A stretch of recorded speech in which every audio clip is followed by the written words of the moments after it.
Aina. Me and my, no, you come right here. Come holler at your sister. For some reason, I knew I was gonna say it wrong because I was so stuck in my mind to say it right. I do that, it's okay. We had this conversation before we talked. Aina Brion, y'all. Aina Brion. So we're gonna have a long conversation when we sit down, but I hear that your vocals are like impeccable, so can I hear a little bit of that right now? I can't sing. I use my voice, but I'm very wise. I know that I can. No. By vocal, I mean your words. Oh, yeah. Yeah, I know you got words. Okay. Yeah, so y'all give it up for Aina Brion.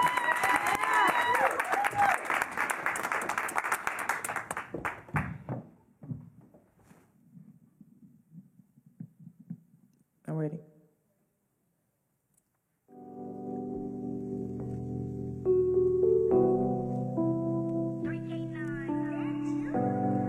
This what this feel like?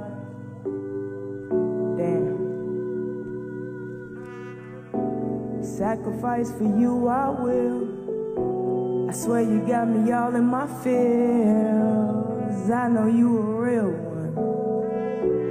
I swear you a real one. I know everything is temporary. I know. But the thought of losing you is scary.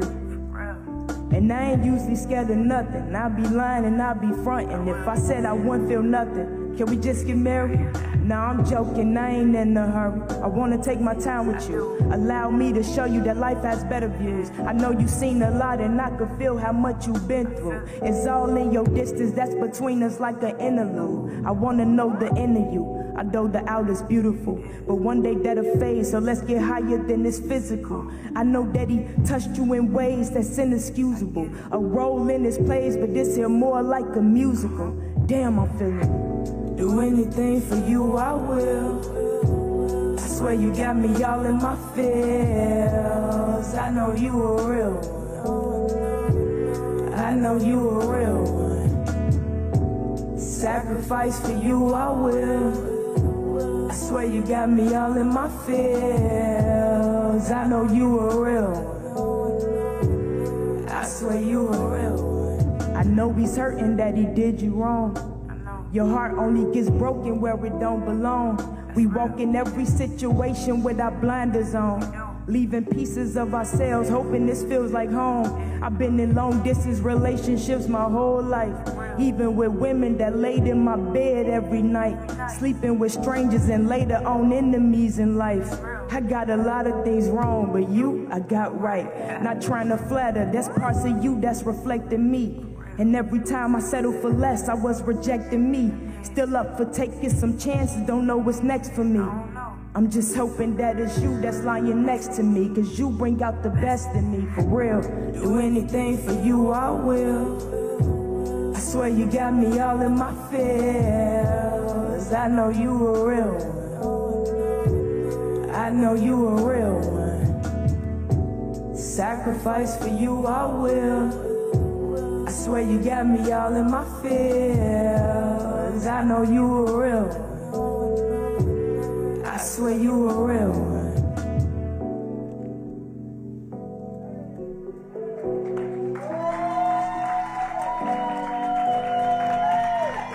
Thank you, thank you, thank you.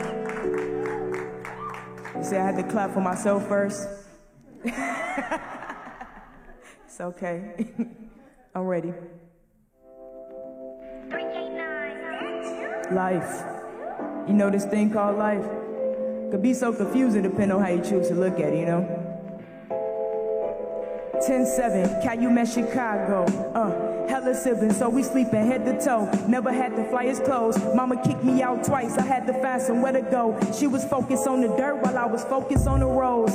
I know I'm type different, and no one fronted me that gas, but I was still driven. Shout out to my exes that endured my visions. I grew up with bad examples, I was bent from the beginning. So I apologize for my heart missing, and me acknowledging the truth, the only way to fix it. I hope that I'm forgiven. I spent my whole life making bad decisions, reliving my dark past with strangers tend to visit. I'm far from perfect, but I'm most conversation of what went wrong in my life that assist the changes. Had to do some redecorating and show myself some patience. Regardless of my flaws, I look myself in the face and say, you're so dope to me. How this world everything I see. Are you amazing, baby? You're so dope. You're so dope to me. No matter what they bring, No matter what, you know, you still show your way. you still showing up. You're amazing. I grew up where we hardly thrive, barely survive. Alcoholic getting high, so life could hurry by. We've been calling God this whole time, hope He reply. Came up from that same dirt that I return to when I die. I remember things from when I was 4, like it was yesterday. Memories I can't erase. Still I push for better days. This pain came from a place, but God doesn't make mistakes. Tell me what's the purpose of life if we gon' live this way, huh? I guess it's all about balance. Can't be winners without losers. This my end of the challenge. Kind-hearted, but I move like my heart's full of malice. Into every new relationship, packing the same baggage, causing further damage, mirroring my parents' marriage. Conversations little to none, or full of disparage. Had to redecorate and show myself some patience. Regardless of my flaws, I look myself in the face and say, so dope. you're so dope to me. How this world don't see How you don't see it? everything I see. Like everything I see. You're amazing. Are you amazing, baby? You're so dope. You're so dope to me. No matter what they bring, No matter what, you know, you still show your way. still showing up. You're amazing. We all got flaws, you know. That's the most beautiful and the most honest part about your existence. Because without that, you wouldn't even know the difference. You know those highlights that you choose to show the world? Wouldn't be no light without that dark, baby. We all get rooted there. You dope to me.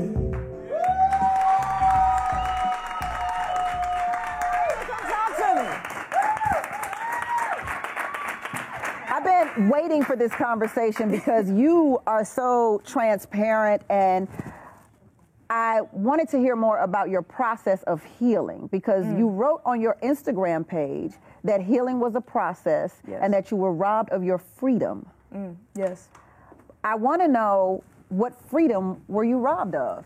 You know, I feel like as a child, we already know what our purpose is in life. Because that post was underneath a picture of you When I was younger. yeah. Yes, and I need to heal my inner child because we get redirected. Like everything is strategically set up. We go through a system where it doesn't cater to your purpose. It caters to running their world, and it has nothing to do with you.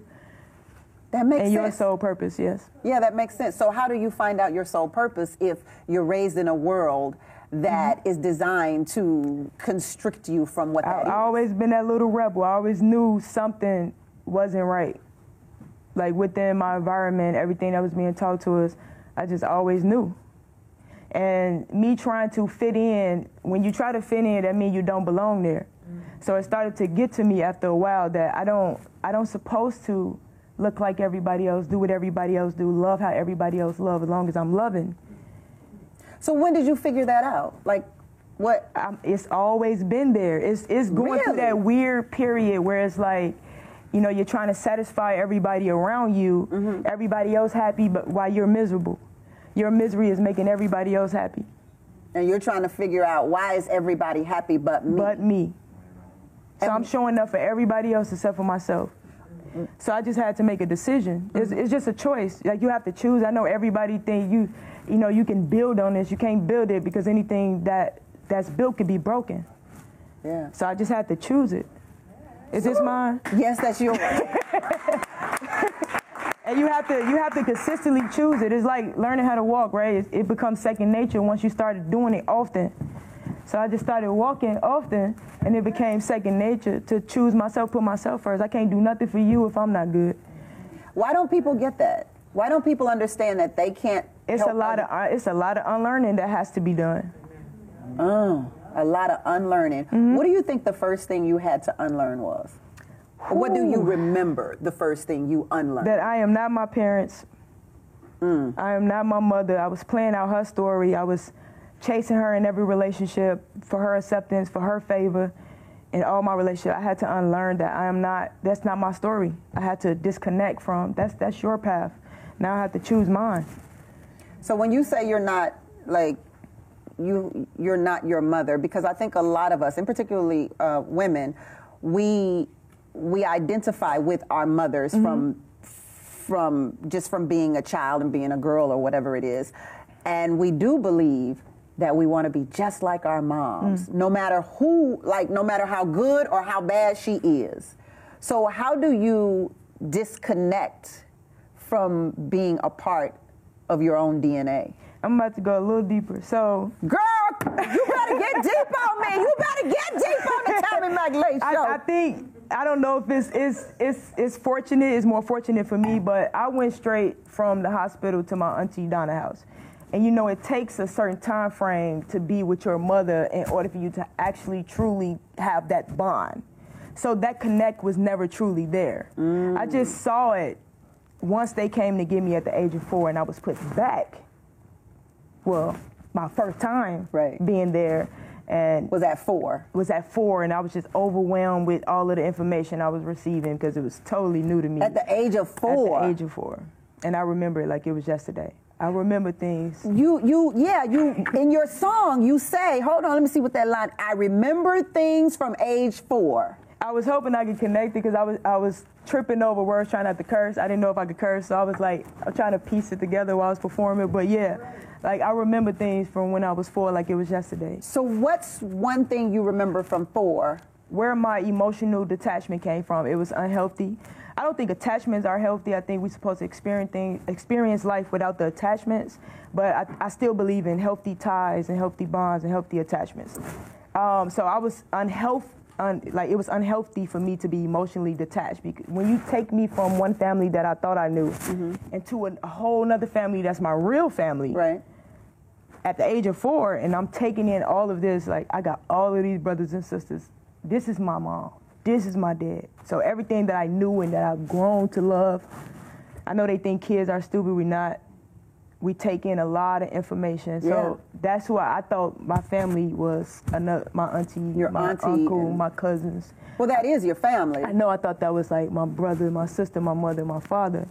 I had the wrong information. So literally, you thought your aunt and uncle were your mother and father in a literal sense. So you didn't know they were your aunt and uncle. No. Wow. And so then what happened where they were like, okay, we're going to take you to this house and drop you off? Like, how did that? I wish that it happened like that, but it didn't. I just happened to be looking out the window and I saw, you remember those old station wagons with looked like it had wooden floors on the side? Yeah. I remember that pulling up and I was looking out the window. Like the Brady Bunch station wagon. Yeah, and I just went on about my day like, oh man. And then next thing you know, my real mother was coming through the door and I ran to my auntie like, Mama, don't let them take me. How did you know she was going to take you? What did she say, come here, baby? Or I don't remember that part, but I do remember they was about to take me, and I ran to my auntie and said, Mama, don't let them take me. Wow, and they took you. Do you remember when it became comfortable to be a part of that family, or did you leave soon after that? Because you also talk about going there but having a very toxic time and leaving. I love my family, but we really never learned how to be like affectionate, how to communicate. The guidance wasn't there, the advice wasn't there. So I don't think the comfort like is ever there. It's on that level. I think it's more so like accepting what it is and making it to out to be the best you can. Like just making the best of it. Because my thing is to always, I know people go through things. And this show is about no judgment, because this is where we try to figure out how do we go from one place to the next place. And you went from a very dramatic place to this, person who seems to be full of awareness and emotionalities now. Like, how do you get there from that traumatic space? It's all in your choices. You have to make a decision that that's what you want to do, and you have to constantly choose it every morning. I talk to myself a certain way. I do my mirror work. I do a lot of reading. I disconnect from things that's not on the path of where I'm trying to go. And I sit with myself a lot. I self-evaluate. I'm honest with myself, and I just keep doing that. And then it became like natural. What's the most honest thing you've told yourself in the last 24 hours? Woo! I needed my hair done. I was look like you got that done. I was like, come on, Fair. You don't care. You just don't care. That's cool, but come on, Fair. You trying to be somebody. People look up to you like, come on, Get your hand come up. on, fam. I be out here looking borderline homeless, I promise. I've detached myself from a lot of worldly things.